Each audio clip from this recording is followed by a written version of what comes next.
더 나은 미국 재건법이 확정 시행되면 전기차 구입자들에 대한 갖가지 혜택이 본격 쏟아지게 될 것으로 보입니다. 무상 프리스쿨 교육이 시행될 경우 600만 명의 어린이 1인당 연 $10,000가 투입될 것으로 예상되고 있습니다. 미 신규 실업수당 청구 건수가 지난주 26만 8천 건으로 변화가 없어 팬데믹 이전 수준을 되찾고 있는 것으로 나타났습니다.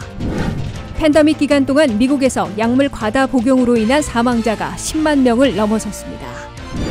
한국전자여권이 다음 달 21일부터 보안성과 내구성을 강화한 모습으로 새롭게 바뀝니다.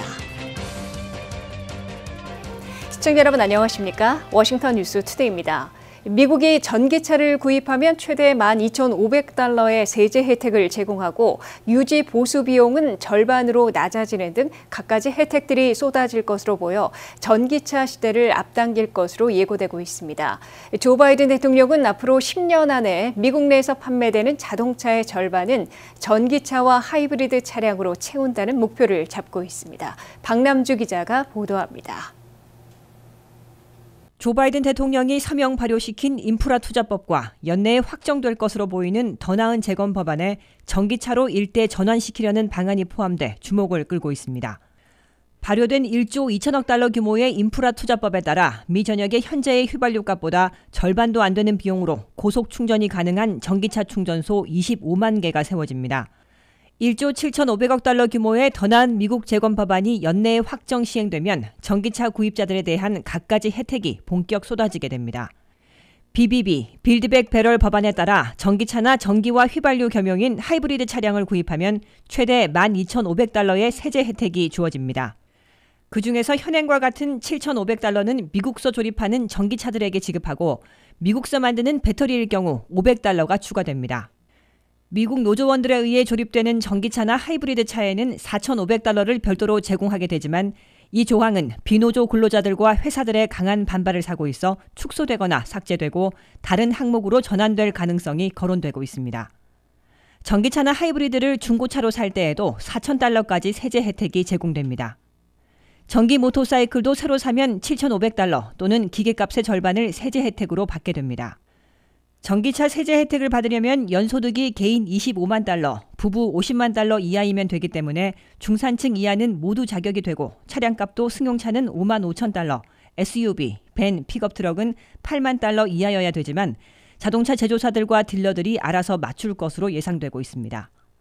새로운 전기차 세제 혜택은 현재와는 달리 딜러에서 신청할 수 있어 전기차를 사는 순간 즉석에서 차량 가격을 깎을 수 있고 본인의 세금 보고 시 납부해야 할 세금액이 없으면 환급받을 수도 있게 됩니다. 현재 전기차는 미국에서 살 때 일반 승용차보다 $10,000 이상 비싼 가격이지만 세제 혜택 이외에도 유지 수리비, 연료비 등이 절반 이하로 줄어들어 전기차 구입이 획기적으로 늘어날 것으로 보입니다. 컨슈머 리포트의 분석 보고서에 따르면 한 번 충전으로 250마일을 주행하는 전기차를 사면 전체의 92%는 집에서 충전하게 되고 1년에 고작 6번만 고속 충전을 위해 충전소를 방문할 것으로 예측되고 있습니다. 1년에 15,000마일을 주행할 경우 한 번 충전하는데 시간당 46센트밖에 들지 않아 휘발유 차에 비해 승용차는 $800, 스포츠 유틸리티는 $1,020, 픽업 트럭은 $1,310 정도 연료비를 절약하게 될 것으로 나타났습니다. 조 바이든 대통령은 앞으로 10년 안에 미국 내에서 판매되는 자동차의 절반을 전기차로 채운다는 목표를 세웠는데 전기차 시대를 더 앞당길 수도 있을 것으로 예상되고 있습니다. WKTV 뉴스 박남주입니다. 바이든 더 나은 미국 재건 법안의 하원 가결이 초읽기에 들어간 가운데 3세와 4세에 대한 무상 프리스쿨 교육이 시행되면 어린이 600만 명에게 1인당 연 $10,000의 교육비를 투입하게 될 것으로 나타났습니다. 무상 프리스쿨에 자녀를 보낼지는 학부모의 결정에 따르게 되지만 저소득층 자녀들에게 우선권이 주어지고 향후 10년 안에 3, 4세 아동들 70%는 등록할 것으로 예상되고 있습니다. 한면택 기자가 보도합니다. 미국이 킨더가든부터 고등학교까지 13년간의 무상교육에서 3세와 4세 프리스쿨 2년을 더 늘리는 15년 무상공교육 시대에 막을 올리고 있습니다. 조 바이든 대통령이 추진하고 상하원을 동시장악하고 있는 민주당 의회가 독자 가결하려는 더 나은 미국 재건 법안의 하원 가결이 초읽기에 돌입해 있습니다. 이번 주 안에 하원에서 가결되더라도 더 심겨운 상원 절차가 남아있지만은 올 연말 최종 확정될 가능성은 아직 높은 것으로 관측되고 있습니다. 더 나은 미국 재건 법안에는 워킹 패밀리들에게 절실한 차일드 케어, 자녀 보육을 대폭 강화하는 내용을 담고 있습니다. 특히 더 나은 미국 재건 법안에는 3세와 4세 어린이들로 무상교육을 확대하는 프리 프리스쿨 시행안이 포함되어 있습니다. 무상 프리스쿨 방안이 시행되면 미국 내 3세와 4세 아동 600만 명에게 1인당 연간 $10,000씩의 교육비를 투입하게 될 것으로 나타났습니다. 무상 프리스쿨을 보낼지는 학부모들의 결정에 맡기되 시행 10년 후에는 전체 3세와 4세 아동들 가운데 70%는 등록하게 될 것으로 연방정부는 추산해놓고 있습니다. 현재는 44개 주와 워싱턴 DC에서 공립 프리스쿨에서 160만 명을 교육시키고 있는데 더 나은 미국 재건 법안이 시행되면 미 전역에서 600만 명에 대한 무상 프리스쿨 교육으로 확대되는 겁니다. 600만 명의 아동들에게 3세와 4세 2년 동안 무상 프리스쿨 교육을 시행하려면 공립 유치원인 킨더가튼보다 근 2배나 되는 수천 개의 교실과 책상 의자, 수천 명의 교사를 확충해야 할 것으로 나타났습니다. 새로운 3세와 4세 무상 프리스쿨이 시작되더라도 학부모들은 현재 헤드스타트, 데이케어나 홈케어 등 공립학교 이외에 사립유아 교육을 선택할 수 있게 됩니다. 연방정부는 시행 첫 3년간 $180억 미 전역에 지원해 3세와 4세 무상 프리스쿨 교육에 착수하도록 시설과 교사 등을 확충하게 됩니다.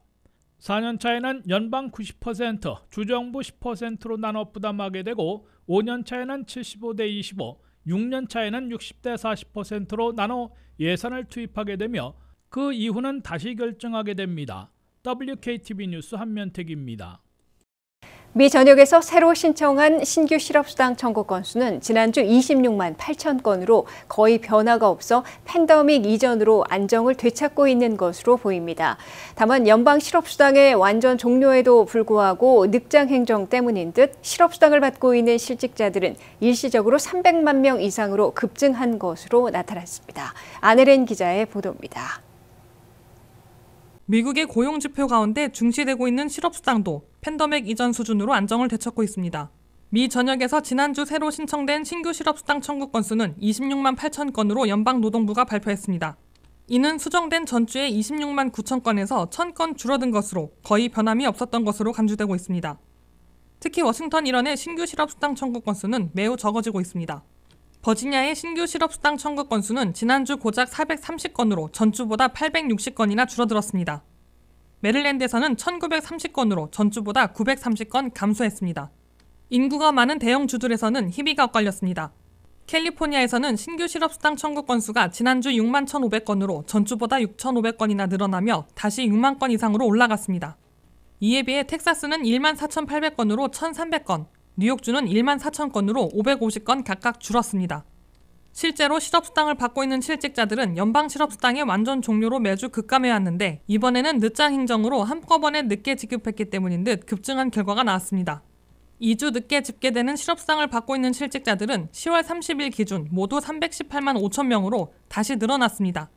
이는 전주보다 무려 61만 8,800명이나 급증한 겁니다. 주별 고용보험으로 지급하고 있는 레귤러 실업수당은 194만 6천 명으로 6만 8천 명 늘어났습니다. 특히 자영업자, 임시직들이 받는 연방 실업수당 PUA는 79만 1,000명으로 갑자기 무려 53만 7,500명이나 급증한 겁니다. 장기 실직자들이 받는 연방 실업수당 PEUC는 27만 3천 명으로 1만 6,500명 늘어났습니다. 두 가지 연방 실업수당은 9월 6일 노동절에 완전 종료돼 매주 실수령자들이 급감해왔는데 10월 말에는 갑자기 급증한 것이어서 주목을 끌고 있습니다. 연방노동부는 왜 갑자기 급증했는지 구체적으로 설명하지 않았으나 각 주별로 늦장 행정 때문에 뒤늦게 지급하는 것도 있고 한꺼번에 정산하는 지역도 있기 때문에 연방 실업수당 실수령자들이 한꺼번에 급증한 것으로 경제분석가들은 해석하고 있습니다. 그럴 경우 내주 나오는 실업수당 통계에선 연방 실업수당 실수령자들이 다시 급감할 것으로 보이고 있습니다. WKTV 뉴스 안혜린입니다. 마약성 진통제에 대한 경고가 곳곳에서 나오고 있는 가운데 미국에서 처음으로 약물 과다 복용으로 인한 사망자가 10만 명을 넘어섰습니다. 이는 팬데믹 이전과 비교하면 30%나 늘어난 것이고 2015년과 비교하면 무려 2배나 급증한 것입니다. 국립약물남용연구소는 미국민들이 자신이 복용하고 있는 약이 무엇인지도 모른 채 죽어가고 있다며 공개 경고하고 나섰습니다. 박남주 기자입니다. 팬데믹 기간 동안 미국에서 약물 과다 복용으로 인한 사망자가 10만 명을 넘어섰다는 보도가 나왔습니다. 뉴욕타임즈에 따르면 지난해 4월부터 올해 4월까지 1년간 약물 과다 복용으로 인한 사망자는 10만 명 이상으로 그전 12개월 동안의 7만 8천 명보다 30%나 증가했다 보도했습니다.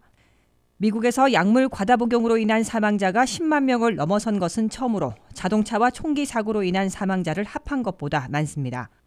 2015년과 비교하면 무려 2배나 급증해 전체 사망 원인 7위인 당뇨병에 가까운 수치입니다. 국립약물남용연구소 소장인 노라 불코 박사는 이번 통계는 우리가 예전에 본 적이 없는 숫자라며 약물 과다 복용 사망자가 대부분 25세에서 55세 사이에서 발생하는 만큼 미국 사회 전반에 대한 중대한 도전이라 밝혔습니다. 약물 과다 복용에 의한 사망은 불법 약물 공급과 마약성 진통제인 오피오드 사용이 가장 큰 원인인데 특히 펜타닐의 경우 모르핀보다 100배나 더 강한 효능을 보여 몸에 붙이는 패치 형태로 널리 사용되고 있습니다. 약물 딜러들은 이런 펜타닐을 다른 약물과 혼합해 불법으로 배포하고 있는데 주로 멕시코의 마약업자들이 중국산 화학물질에 섞어 대량 생산 유통하고 있는 것으로 알려져 있습니다. 국립약물남용연구소에 따르면 약물에 중독된 사람 중 다수는 의사가 처방한 마약성 진통제를 통해 처음 약을 접한 것으로 나타났습니다. 약물 과다 복용에 의한 사망자 중 70%는 25세에서 54세 사이의 남성이었는데 주로 백인의 비율이 높았습니다. 전문가들은 비교적 의료 접근성이 더 뛰어난 백인들이 마약성 진통제를 접할 기회가 더 큰 것으로 분석하고 있습니다. 미 국민들의 마약성 진통제에 따른 중독과 사망이 급증하자 바이든 대통령의 미국 구조계획법에는 약물 남용의 예방 및 치료를 위한 15억 달러와 중독으로 고통받는 사람들을 위한 지역기금 3천만 달러가 포함되어 있습니다. 연방기금으로는 약물에 펜타닐이 포함되어 있는지 확인할 수 있는 테스트기를 구입하는 데 사용할 수도 있는 것으로 알려져 있습니다. WKTV 뉴스 박남주입니다. 한국전자여권이 보안성과 내구성을 강화한 모습으로 새롭게 바뀝니다. 한국 외교부는 다음 달 21일부터 이 차세대 여권의 전면 발급을 시작하겠다고 밝혔는데요. 재질과 디자인이 새롭게 바뀐 차세대 여권은 어떤 모습일지 김지수 기자가 알아봤습니다. 한국 여권이 새롭게 바뀌면서 여권 만료를 앞둔 한국인들 사이에서 변경된 여권 디자인과 기능에 대한 관심이 잇따라 커지고 있습니다. 한국 외교부는 다음 달 21일부터 보안성과 내구성을 강화한 남색 표지의 차세대 전자여권을 전면 개시한다고 발표했습니다.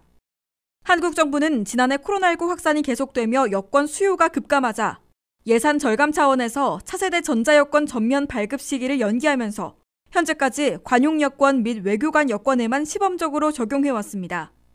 차세대 전자여권의 도입으로 여권 표지가 기존 녹색에서 남색으로 바뀌고 사증 면수도 총 10면이 늘어나 48면에서 58면으로 확대됐습니다. 폴리카보네이트 재질로 개인정보면을 제작해 내구성 및 내열성 등을 갖추면서 여권의 보안도 더욱 강화됐습니다. 외교부는 이번 차세대 여권 변경으로 위드 코로나로의 정책이 전환되면서 국내외 백신 접종률 상승에 따른 해외여행 및 여권 수요 증가에 발빠르게 대응하고 고도화되는 위변조 기술로부터 우리 국민의 신분을 두텁게 보호할 수 있다고 밝혔습니다. 여권법 시행령 일부가 개정됨에 따라 내년 상반기에는 기존 여권과 차세대 여권 중 선택해 발급받을 수 있게 되는데 기존 여권의 경우 15,000원의 수수료를 내고 유효기간 5년 미만으로 발급받을 수 있습니다. 외교부는 향후 해외에서 우리 국민들의 신분 보호 강화와 출입국 편의를 높이는 데 도움이 될 것으로 기대된다며 코로나19 상황에서도 우리 국민들의 차세대 여권에 대한 관심을 충족함과 동시에 안전하고 편리한 여권 행정 민원 서비스를 국민들에게 차질 없이 제공할 수 있도록 노력하겠다고 밝혔습니다. 차세대 전자여권 도입 이후에도 유효기간이 남은 기존 여권은 계속 사용할 수 있습니다. 다만 해외 출입국 시 상당수의 국가에서 입국 예정일로부터 6개월 이상의 잔여 유효기간을 요구하고 있어 기존 전자여권 사용 시 방문하고자 하는 국가의 입국 허가 요건과 여권의 유효기간 확인이 사전에 반드시 필요할 것으로 보입니다. WKTV 뉴스 김지수입니다.